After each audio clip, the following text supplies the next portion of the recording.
Hi hello வணக்கம் top Tamil news நேயர்களே. இன்றைக்கி வந்து நிறைய பரபரப்பான செய்திகள்லாம் கொண்டு வந்திருக்கோம். அது மட்டும் இல்லாமல் ரஜினி நேற்று திரும்பி பாதுகாப்பாக வீட்டுக்கு போயிட்டார். என்ன சொல்ல போகிறார் அடுத்து அப்படின்றதுக்காக அவரோட ரசிகர்கள் மட்டும் இல்லாமல் நிறைய அரசியல் பார்வையாளர்களும் எதிர்பார்த்துக்கிட்டு இருக்காங்க. ஸோ இன்றைக்கி நிகழ்ச்சிக்குள்ளே போகலாம். இது TTN பொடிமாஸ், கொஞ்சம் அரசியல் தூக்கலாம். நான் யுவராஜ், நான் விஸ்வபுரம் சரவணன்.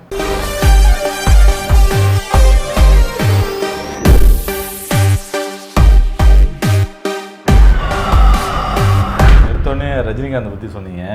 அவருடைய உற்ற நண்பர் கமல்ஹாசன் வந்து தனி விமானத்தில் தான் பிரச்சாரத்துக்கு போகணும்னு சொல்லிட்டு அடம் பிடிச்சி போயிருக்காரு. பார்த்தீங்களா அந்த செய்தியை? ஆமாம் ஆமாம் பார்த்தேன். ஒரு மீம்ஸ் கூட பார்த்தேன். சூரியரை போற்று படத்தில் வந்து சூர்யா ஒரு ஃபேமஸ் டைலாக் இருக்கும், நீ அனுமதி கொடுக்கலன்னா என்னால் பறக்க முடியாதா அப்படிங்கிற மாதிரி. ஸோ அவரை வந்து ஏற்கனவே தடை செஞ்சுருக்காங்கன்னு நினைக்கிறேன். இல்லை, திருச்சி விமான நிலையத்தில் இறங்க வேணாம் அப்படின்னு சொல்லி ஒரு அனுமதி மறுத்துருந்தாங்க. இவர் உடனே தனியார் ஹெலிபேட்டில் இருக்கு இல்லையா, அங்கே போய் இறங்கி பிரச்சாரத்துக்கு போயிருக்காங்க. அவ்வளோதான். ஒரு முடிவு பண்ணிட்டேன்னா எப்படியாவது முயற்சி பண்ணி அங்கே போய் சேர்ந்துடணுன்றதில் வந்து கமல் அவரோட தீவிரம் தெரியுது. அது ரொம்பவே நல்ல விஷயம் அரசியலுக்கு. எவ்வளோ விஷயம்தான். ஆனால் என்னன்னா, இங்கே இருக்கிற திருச்சிக்கும் மதுரைக்கும் நீங்கள் வந்து ஹெலிகாப்டரில் போனீங்கன்னா மக்கள் பிரச்சனை உங்களுக்கு எப்படி தெரியும்? இல்லை, அவங்களோட இடையில வந்து உங்களை சந்திச்சு மனு கொடுக்கணும் போகணும்னு வராங்கன்னு வச்சுக்கோங்களேன், அவங்களுக்கான வாய்ப்பே இல்லையே. இல்லை, வாய்ப்பு இல்லைன்றது மீறி சார், ஒரு தடை வந்துச்சுன்னா சரி அப்புறம் பார்த்துக்கலாம், பயணத்தை தள்ளி வைக்கிற மனநிலை தான் இருந்துகிட்டு இருக்கும் பொதுவாக அரசியல்வாதிகிட்ட. எவ்வளோ முட்டுக்கட்டை வந்தாலும் முண்டி அடித்து போயிடலாம் அப்படின்ற ஒரு இது இருக்கு இல்லையா, அந்த உத்வேகத்தை தான் நான் சொல்கிறேன். கண்டிப்பாக. ஏன்னா அவரை வந்து அங்கே போய் இறங்கி அவங்களுடைய ஹோட்டலுக்கெல்லாம் போயிட்டு பிரச்சாரத்தெல்லாம் ஆரம்பித்து போயிட்டுருக்காரு. அதில் சொன்ன விஷயந்தான் ரொம்ப முக்கியமான விஷயம். மக்கள் நீதி மையமும் திராவிட கட்சி தான், திராவிட இயக்கம் தான் அப்படின்னு சொல்லியிருக்காரு. ஏன்னா வந்து பாரதிய ஜனதா கட்சி இருக்காங்க இல்லையா, இங்கே வந்து திராவிட ஆட்சியை முடிவுக்கு கொண்டு வருவோம் அப்படின்னு சொல்லி தான் அவங்க வந்து சபதம் எடுத்து இது பண்ணியிருக்காங்க. அதாவது கழகங்களின் ஆட்சியை முடிவுக்கு கொண்டு வருவோம்னு சொல்லிட்டு. ஆனால் கூட்டணியே கழகத்தோடு தான் இருக்காங்கன்னு வச்சுக்கோங்களேன். அது வந்து ஒரு பெரிய இது இருக்குது. இன்றைக்கி சொல்லியிருக்கிறது வந்து பெரிய ஆச்சரியமாக இருக்குது. அதுக்கு தான் தெளிவான ஒரு ஸ்டேட்மெண்ட் கொடுத்தாரு. ஒரு பத்திரிகையாளர் வந்து கேட்டார், நீங்கள் வந்து உதயநிதி ஸ்டாலினோட பேச்சுவார்த்தையில் இருக்கீங்களாமே, மக்கள் நீதி மையத்தை வந்து திராவிட கழகத்தோட இணைக்கிறதுக்கு அப்படின்னு சொல்லி கேட்கும்போது தெளிவாக ஒரு பதில் சொன்னார். புரிஞ்சு. ஆனால் எனக்கு தெரிஞ்சு தெளிவாக அந்த பதில் இருந்து சொன்ன முதல் நீங்கள் தாங்க. அந்த மாதிரி குழப்பம் வர அளவுக்கு கேட்டவனே குழம்பி நம்ம எதை நோக்கி இதை நின்றுக்கிட்டு இருக்கோம் அப்படின்ற மாதிரி கன்ஃபியூஸ் ஆகிட்டாங்க. அந்த அளவுக்கு தெளிவாக ஒரு பதில் சொன்னார். கவுண்டர் பண்ணி ஜோக் ஒன்று தெரியுமா, இது வந்து இங்கே புரியாது, வீட்டுக்கு போனால் தான் தெரியும். வீட்டுக்கு போனாலும் புரியாது. பார்க்கலாம் என்ன நடக்குதுன்னு. இப்போ சில நாட்களுக்கு முன்னாடி பார்த்தீங்களா சார், இப்போ இளையராஜாவுக்கும் பிரசாத் லேபுக்கும் ஒரு டகாஃபார் ஒன்று போய்கிட்டு இருக்கு. அப்போது வந்து நீங்கள் கேஸை வாபஸ் வாங்கினா தான் வந்து உங்களோட பொருட்கள்லாம் திரும்பி தர முடியும்னு சொல்லிட்டு ஒரு சர்ச்சை கிளம்பிச்சு இல்லையா. கண்டிப்பாக. இப்போ இன்னைக்கு ஒரு செய்தி, அது உங்களுக்கு தெரிஞ்சிருக்குமே, சொல்லுங்கள்.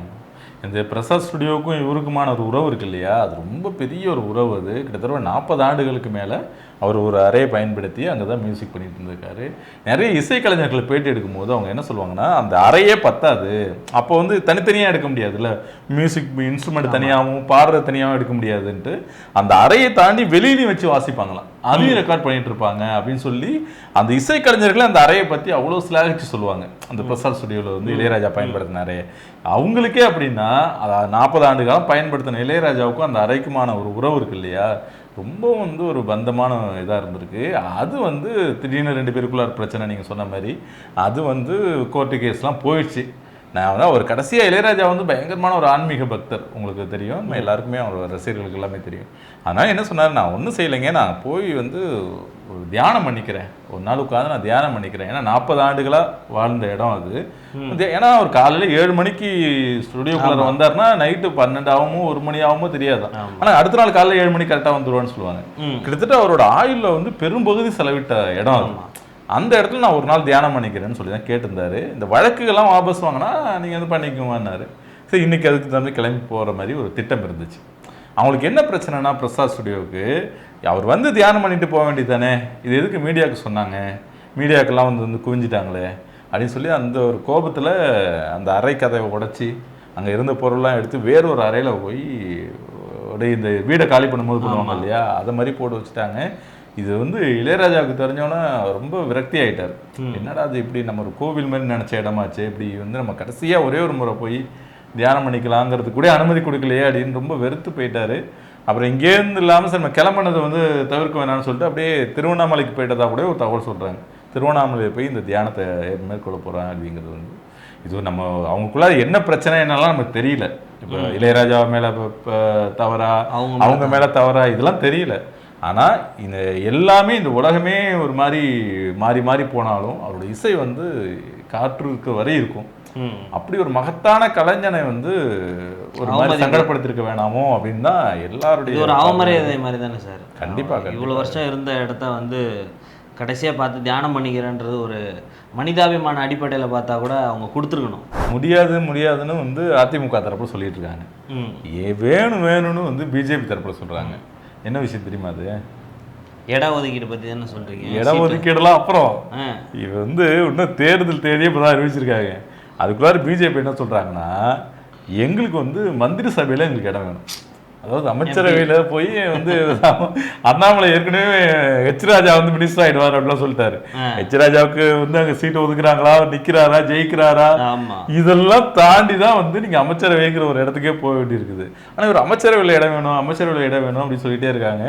நேற்று வந்து அதிமுகவோட பிரச்சார கூட்டம் தொடங்குச்சு இல்லையா, அவர் வந்து அமைச்சர் KP முனுசாமி வந்து ரொம்ப காட்டமாக பேசிட்டார்.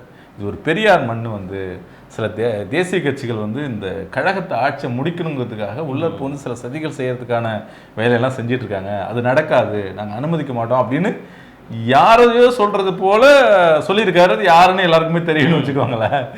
அப்போ வந்து கிட்டத்தட்ட கூட்டணி ஆட்சி இல்லைன்னு அங்கேயே டெக்ளேர் பண்ணிட்டாங்க. ஆனால் எல்முருகன் வந்து விடலை. நீங்கள் ஒன்றும் வருத்தப்படாதீங்க, அண்ணன் வந்து எம்எல்ஏ ஆயிடுறேன், மந்திரி சபையை அலங்காரப்படுத்துறேன் அப்படி சொல்கிறாரு. ஆனால் அதெல்லாம் எந்த அளவுக்கு சாத்தியம்னு தெரியலன்னு வச்சுக்கோங்களேன். இவங்க வந்து போகிறது வந்து ஆரம்பத்திலே இவங்க வந்து அதிமுக கூட்டணியில் வந்து ஒரு பிரச்சனை ஆகிட்டே இருக்குது. முதலமைச்சர் வேட்பாளர் நான் தான் அறிவிப்பேன் அப்படின்னு பிஜேபி சொல்கிறாங்க. இவங்க வந்து இல்லை, நாங்கள் தான் அறிவித்து சொல்லிட்டோமே, அக்டோபர் 7ஆம் தேதியே நான் வந்து எடப்பாடி பழனிசாமி தான் வந்து அதிமுக கூட்டணியோட முதலமைச்சர்னு சொல்லியாச்சு, அதுக்கப்புறம் என்ன அப்படின்னு கேட்குறாங்க.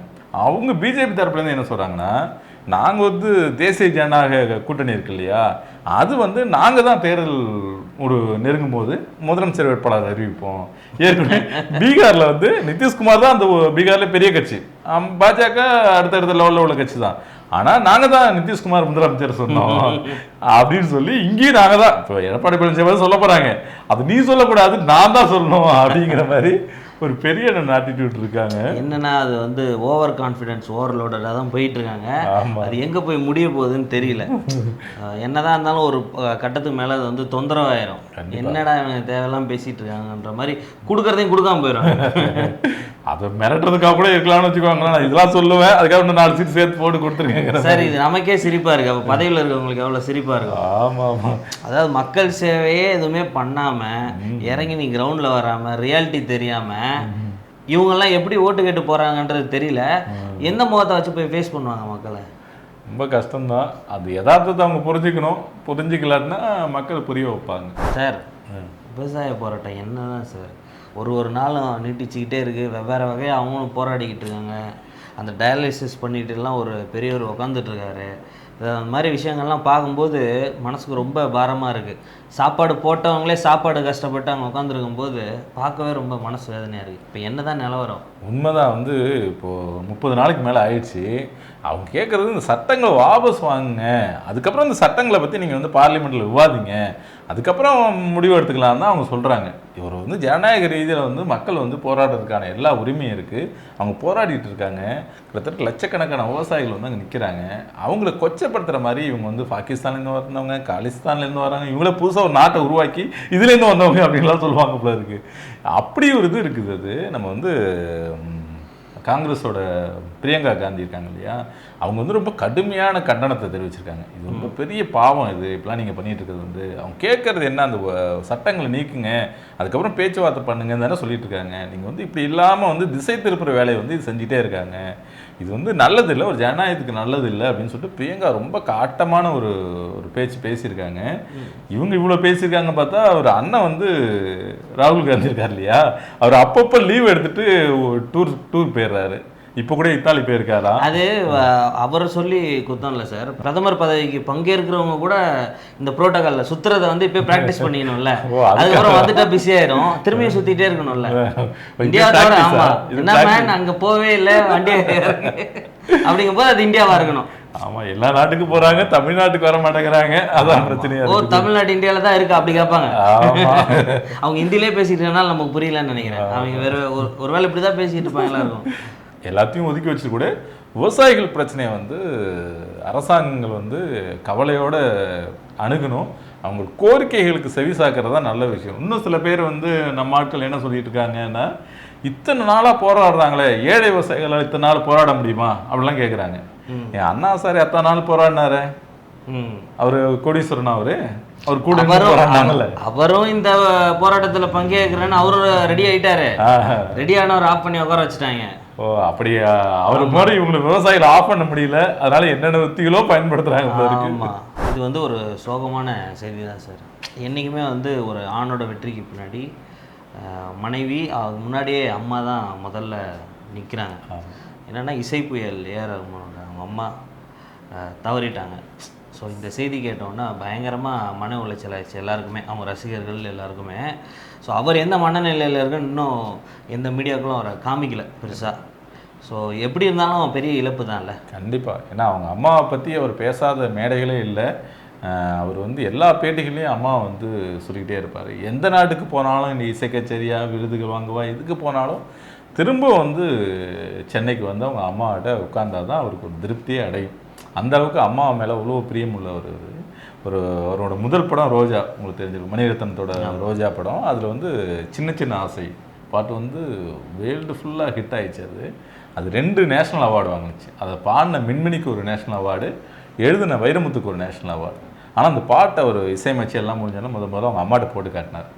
ஃபஸ்ட்டு பாட்டு அம்மாட்ட ஒரு தடவை போட்டு காட்டலாம் அப்படின்னு சொன்னால் அவங்க பாட்டை போட்டு காட்டினோன்னா எப்படி இருக்குது, என்ன சொல்ல போகிறாங்கன்னு இவர் ரொம்ப அவ்வளோ அம்மா இன்னும் அம்மாவோட கமெண்ட் என்னென்னு கேட்கறதுக்கு ரொம்ப அவ்வளோ உட்காந்துருக்காரு. கேட்டோன்னே அவங்க அம்மா அழ ஆரம்பிச்சிட்டாங்க. அழுதோன்னே இவருக்கு வந்து ஒரு மாதிரி இதாகிடுச்சு, பதட்டமாயிடுச்சு. எதனால் அழுகிறாங்க அம்மா? ஒருவேளை பாட்டு அவங்களுக்கு பிடிக்கலையா, இல்லை அவங்க எதிர்பார்த்த மாதிரி வரலையா, என்ன மாதிரி ஒரு மாதிரி நினைப்பேன். ஏன்னா அவங்க அப்பாவும் ஒரு இசைக்கலைஞர், அதனால் அவங்க அம்மாவுக்கும் ஒரு இசை ஞானம் உண்டு அவங்களுக்கு. அதனால் என்ன ஏன் அம்மா வந்து அழுகுறாங்களேன்னு சொல்லி ஒரு பதட்டமாயிட்டார். ஆனால் அதுக்கப்புறம் தான் தெரிஞ்சது ஒரு ஆனந்த கண்ணீர். இது அந்த பாட்டை வந்து எனக்கு என்னமோ பண்ணுதுடா, இது கண்டிப்பாக எனக்கு வந்து எல்லாருமே இது கேட்குற எல்லாருக்குமே இது பிடிக்கும் பாரு, நிச்சயமாக அது பயங்கர ஹிட் ஆகும் அப்படின்னு சொல்லியிருந்திருக்காங்க. அவங்க சொன்ன வாக்கு பழிச்சுது, அது வந்து எங்கேயோ அவர் கொண்டு போய் சேர்த்தது. இப்படி அவர் எதுவாக இருந்தாலும் அவங்க அம்மாட்ட வந்து பகிர்ந்துக்கிற ஒரு மகனுக்கு வந்து அவங்களோட இழப்பு வந்து ரொம்பவும் கடுமையான ஒரு சோகத்தை கொடுக்க வேண்டியது தான். அவர் அதுலேருந்து மீண்டு வந்து வர்றதுக்கான பலத்தையும் அந்த இசையே கொடுக்கும் நம்ம நம்புவோம். ஓகே நண்பர்களே, இவ்வளோ நேரம் நிகழ்ச்சி பார்த்துக்கு நன்றி. உங்கள் கருத்துக்கள் கமெண்ட் பண்ணுங்கள், ஷேர் பண்ணுங்கள், லைக் பண்ணுங்கள், மறக்காமல் சப்ஸ்கிரைப் பண்ணுங்கள். பக்கத்தில் ஒரு பெல் ஐக்கான் இருக்கும், அதையும் அழுத்திடுங்க. நாளைக்கு வந்து இன்னும் சுவாரஸ்யமான நிறைய விஷயங்களோட உங்களை வந்து மீட் பண்ணுறேன்.